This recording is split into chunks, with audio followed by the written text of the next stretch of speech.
Sherry Kemp Woodyard says she and her husband, David, were cruising through life. And then he got sick.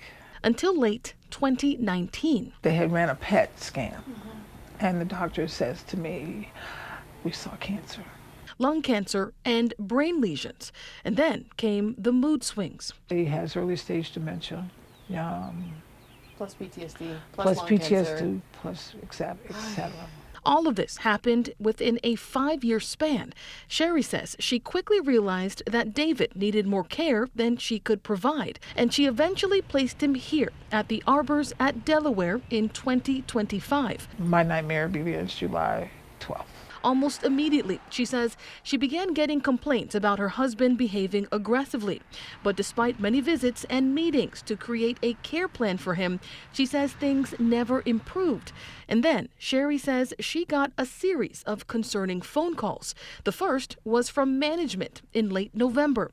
We're going to have to do something about that. I can't have this type of behavior at my place. He's not getting better. I said, he has PTSD. Are you treating that? She's like, well, it's just he's aggressive, he doesn't take his medications. At the time, Sherry says there was no follow-up about next steps. And 3 weeks later, she got another call, this time from her husband. He said, I'm at the front door, open the door. What's going through your mind?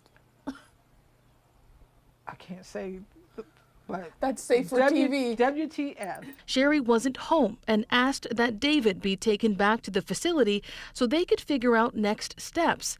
A few hours later, she got another call, this time from a local hospital.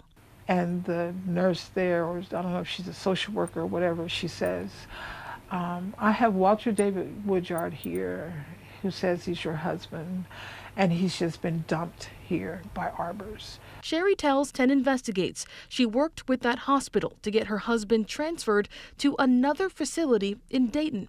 Then she called the Ohio Department of Health to file a complaint. State records show that ODH inspected in February of 2026, and they found that the facility mishandled David's discharge and cited them for being out of compliance with federal nursing home regulations. We took these concerns to the local ombudsman. They're the federally mandated advocate that anyone can call if they need help navigating issues with long-term care facilities.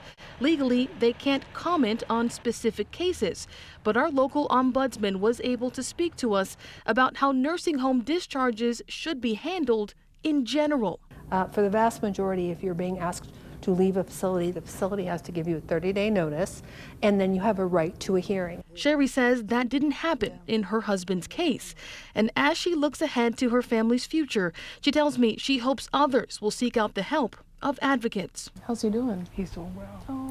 He's safe. And the social workers there, I mean, the doctors, the nurses, it was a total night and day. And for the last 2 months, I have reached out to that facility several times for comment, but I still haven't heard back.